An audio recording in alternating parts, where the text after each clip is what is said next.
Lo dijo él. A primera hora.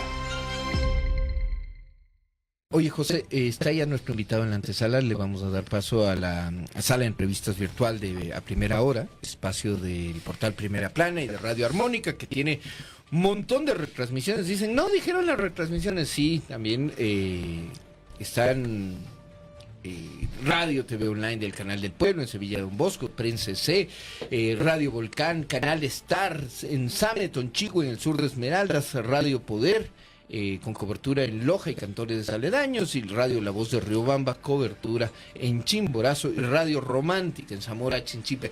Solo parte de las medios de comunicación fraternos que retransmiten este espacio. Nuevamente, momento de recordarles, hoy no está el señor Fabricio Vela. Anoche fue intervenido de urgencia por una apendicitis, ya le extrajeron el apéndice, ya escribió hace poco, está en recuperación. Entendemos que hoy día le darán el alta. Mientras dure la recuperación, el señor José Antonio Sánchez y este servidor, Daniel Montalvo Cepeda, le hemos hecho el aguante. Le voy a pedir un favor antes de saludarle al economista Diego Borja. Dígame, señor Daniel. Tenemos una seguidora de 5 añitos.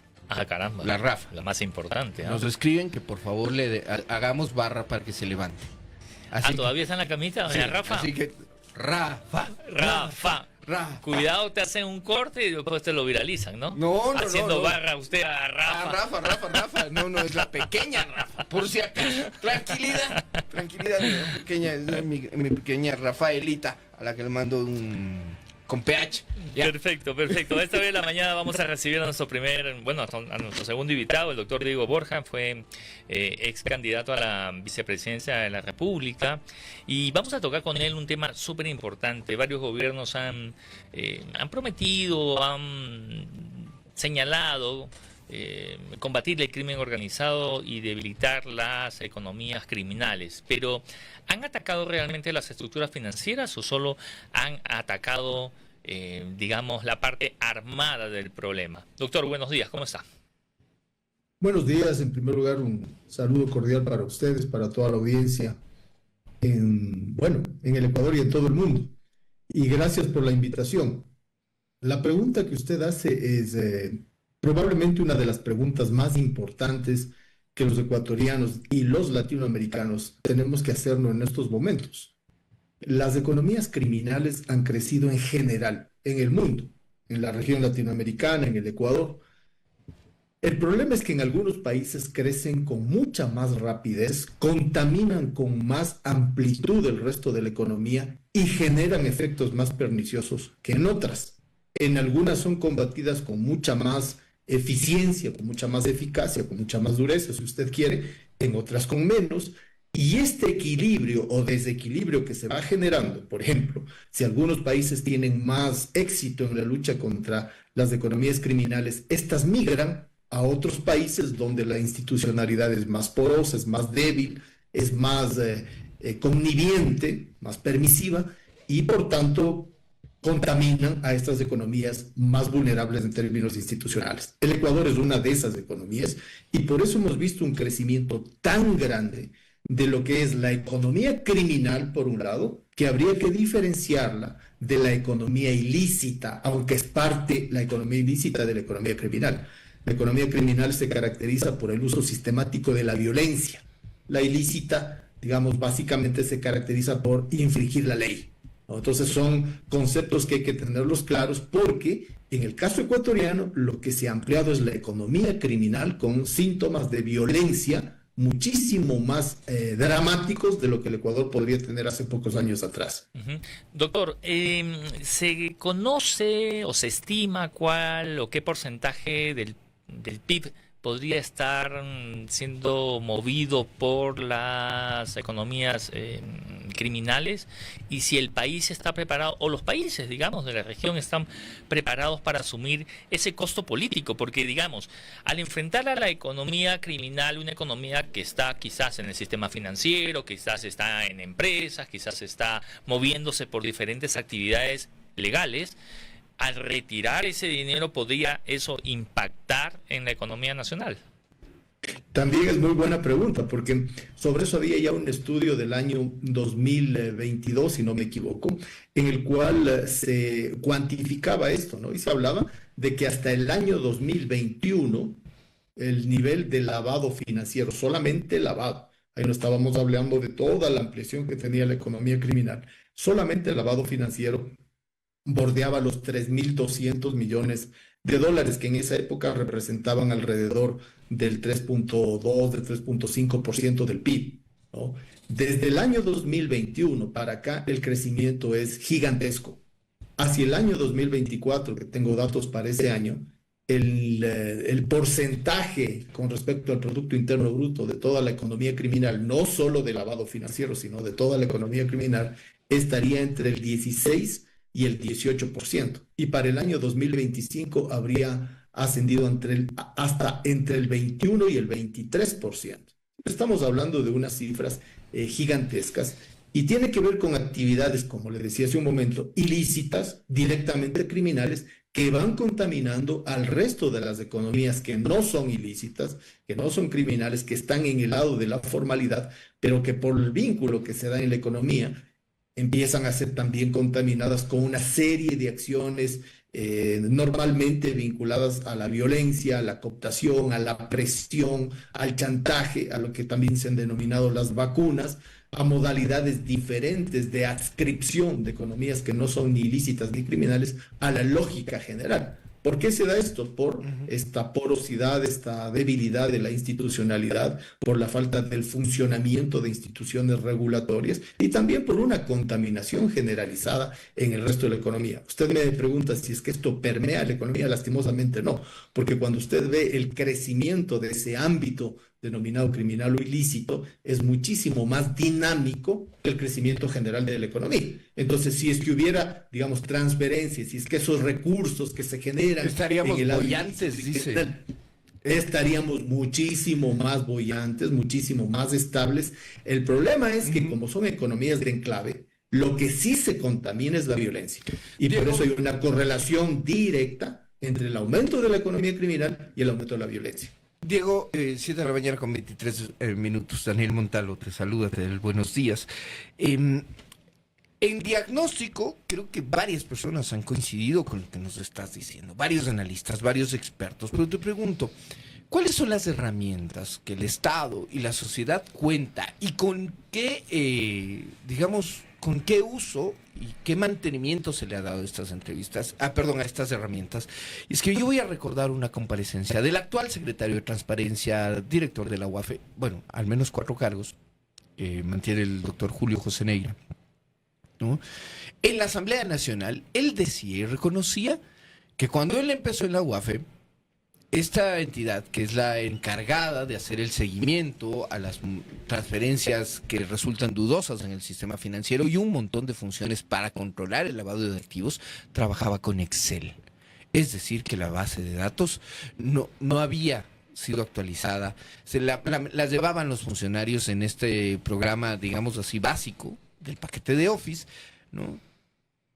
Y luego de eso tuvimos a un director, a una persona del nivel jerárquico superior de la misma UAFE, sentenciada por lavar 9 millones de dólares junto a su familia. Entonces uno se pregunta, ¿con qué herramientas contamos como sociedad, como Estado, para enfrentar esto? Mira, como decía hace un momento, estos ejemplos que tú estás diciendo, y podría darse muchos más, y son lamentables para el Ecuador, porque quien termina pagando los platos rotos de este crecimiento eufemístico, ¿no?, que estamos hablando de las economías criminales, es la gente. Si tenemos en el Ecuador, en el año 2025, alrededor de 9.300 homicidios en el año, finalmente eso significa que estamos teniendo un nivel de 55 homicidios por 100.000 habitantes en un país que hace 8 años tenía 5. Se ha dado un crecimiento por 11. Entonces, esto que llamamos eufemísticamente el crecimiento de la economía criminal, que puede verse como un dato de escritorio, termina siendo costoso en términos de vidas, en términos de sangre, en términos de tranquilidad, en términos de luto para muchos hogares ecuatorianos. Porque si bien la cara más dura es el homicidio, ¿no es cierto?, el resto de los delitos vinculados a extorsiones, secuestros, robos, atentados a la propiedad, etcétera, son concomitantes, están ahí y golpean a muchísimas personas. Tenemos en el Ecuador 6 de las 10 ciudades más peligrosas del mundo. Entonces, son desequilibrios generalizados donde esta institucionalidad débil, donde esta institucionalidad en algún sentido, no en algún sentido, en muchos sentidos cómplice. Por ejemplo, las denuncias de la semana pasada sobre que militares y policías incautan droga y vuelven a vender a los grupos criminales. Son muestras, son pequeñas muestras, son las puntas del iceberg de una contaminación de las instituciones que hace muy difícil la lucha contra el crimen organizado, la lucha contra estas economías criminales que crecen enormemente. Por ejemplo, en el año 2021, el estudio de CELAC decía que el nivel de lavado financiero era del orden del 3.600 millones de dólares, 3.600, dije hace un rato 3.200, son 3.600, y en el año 2024 ya teníamos 7.200, o sea, el doble en 3 años. Ahora, es una falta de acción de la UAPE, por supuesto que sí, pero también de otras instituciones vinculadas a la regulación, no solo financiera, sino también económica en su conjunto. Habla usted de una cantidad muy significativa y obviamente ese dinero debe estar pululando o en el sistema financiero o en empresas, digamos, construidas justamente para este fin. Pero, digamos, ¿qué otros sectores económicos se podrían ver también vulnerados por la filtración o infiltración de este dinero, digamos? Y si eso podría afectar empleo, tasas de intereses, cosas que el ciudadano común y corriente vive todos los días. Efectivamente, a ver, para hacerlo muy rápido, ¿no? Por un lado tenemos directamente lo que es la economía criminal y juntémosle ahí la economía ilícita. ¿Qué actividades básicamente están vinculadas a eso? Obviamente el narcotráfico, que es la más conocida, pero no es la única y probablemente ni siquiera es la más importante. Junto al narcotráfico usted tiene, y además de la mano, porque son vasos comunicantes con el resto, tiene todo lo que es la denominada minería ilegal, que es minería criminal.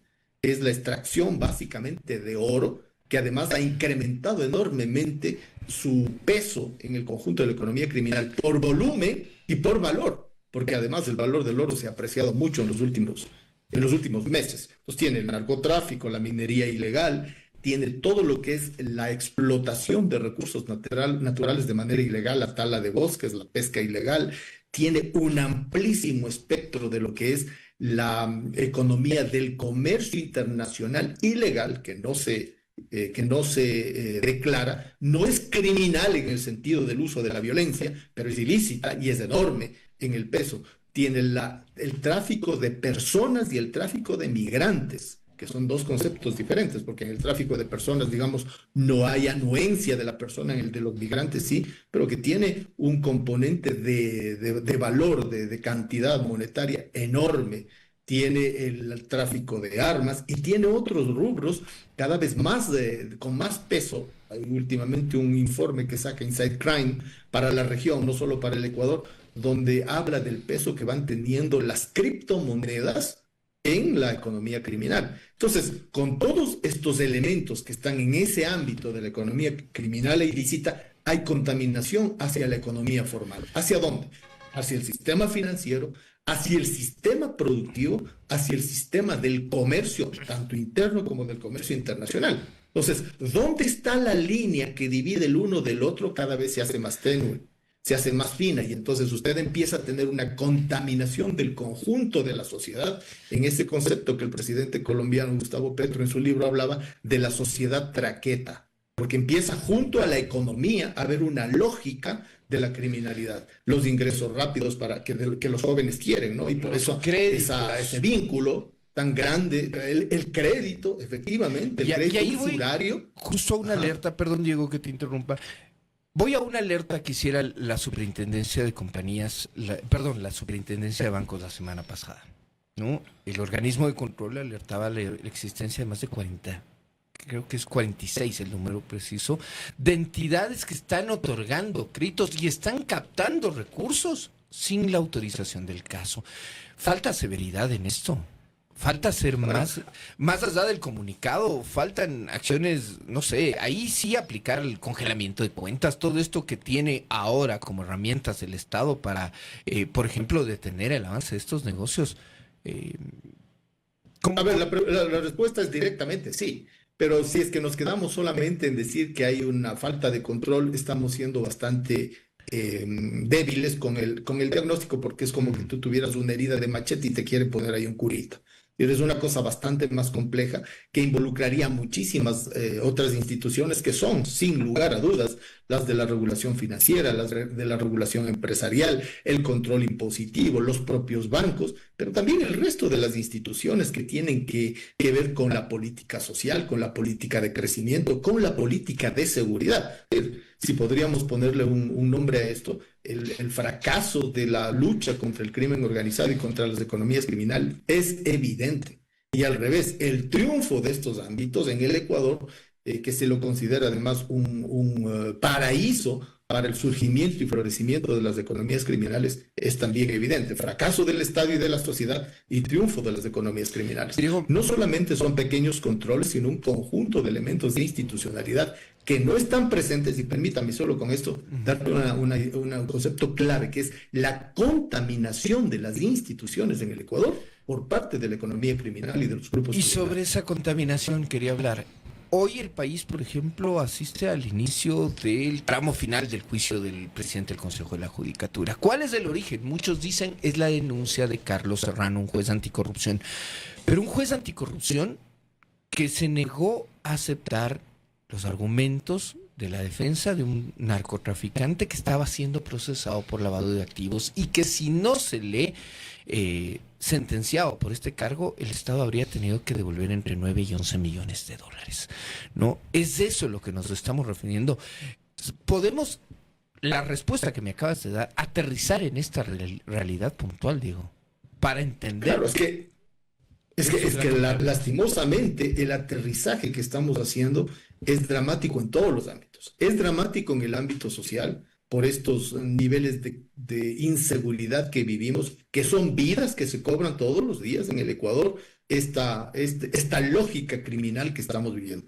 Ahí aterrizamos todos los días. Aterrizamos en los sistemas de control institucional, que ya estamos viendo que son un fracaso. Aterrizamos en el nivel de la justicia, porque como tú estás señalando, y esas son también puntas de un iceberg, si es que no tenemos la protección siquiera para los jueces que tratan estos temas, simplemente estamos viendo que hay imposibilidad de que el lado de la justicia se complemente con el lado de la fuerza, si tú quieres, cuando la fuerza actúa del lado de la sociedad. Porque cuando la fuerza actúa desde el lado de la criminalidad, pues ahí las medidas tendrían que ser otras que tampoco existen. En todos los países del mundo, y aquí tampoco nos vamos a rasgar las vestiduras, existen chantajes pues a los jueces, a los fiscales, existen presiones, pero la institucionalidad de aquellos países que tienen la voluntad estatal de luchar, de detener, de disminuir la influencia de los grupos criminales es otra. O sea, no te dejan en la indefensión, como hemos visto el caso del juez Serrano, como hemos visto el caso de la directora de la Judicatura en una provincia de la Amazonía, creo que es en Orellana, etcétera. Entonces, es el nivel general de la institucionalidad el que se ve expuesta. Por eso es tan importante el juicio Godoy. Okay. Porque si es que aquí el Ecuador deja en la impunidad eso, simplemente la señal que tú estás diciendo es dejar hacer y dejar pasar. Perfecto. Doctor Borja, tenemos claro, nos ha quedado bastante claro la dimensión del problema, este diagnóstico que hace usted. Pero le voy a plantear ahora en un imaginario, en un mundo paralelo, ¿no? Donde requiere obviamente una pregunta más técnica que política.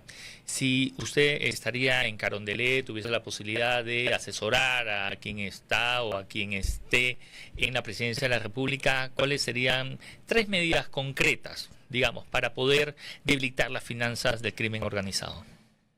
Mire, la primera, y esto es de sentido común, la primera es que si usted no controla la columna vertebral de lo que es la fuerza financiera de los grupos criminales, usted tiene perdida la batalla.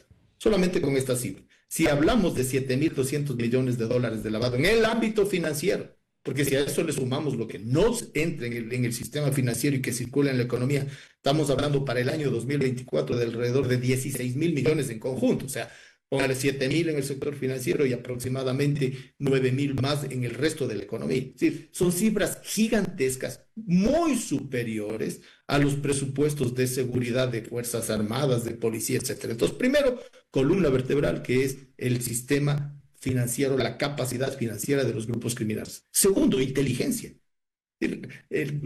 Cuando vemos los shows, el presidente con casco, con chaleco antibalas, yendo a una ciudad por pocos minutos y saliendo, eso es show. Aquí lo que habría que fortalecer, si queremos realmente combatir, es inteligencia, es adelantarse a los hechos criminales. ¿Acaso que con todos los sistemas de inteligencia que hoy existen, artificial, que existen en el mundo, no se podría determinar con claridad y precisión cosas como esta? Mire, la toma del gobierno de Noboa de P. Segura en Guayaquil es gravísima, porque esa es una, por ejemplo, empresa que nos ha dado muestras de que es posible rastrear a quienes pusieron la bomba en la bahía, por ejemplo. Entonces, con inteligencia usted se podría adelantar. Y la tercera, pues obviamente con fortalecimiento ya de las institucionalidades concretas. Policía, Fuerzas Armadas y los ámbitos de justicia. Son tres medidas muy claras. Sistema financiero, inteligencia y capacidad operativa.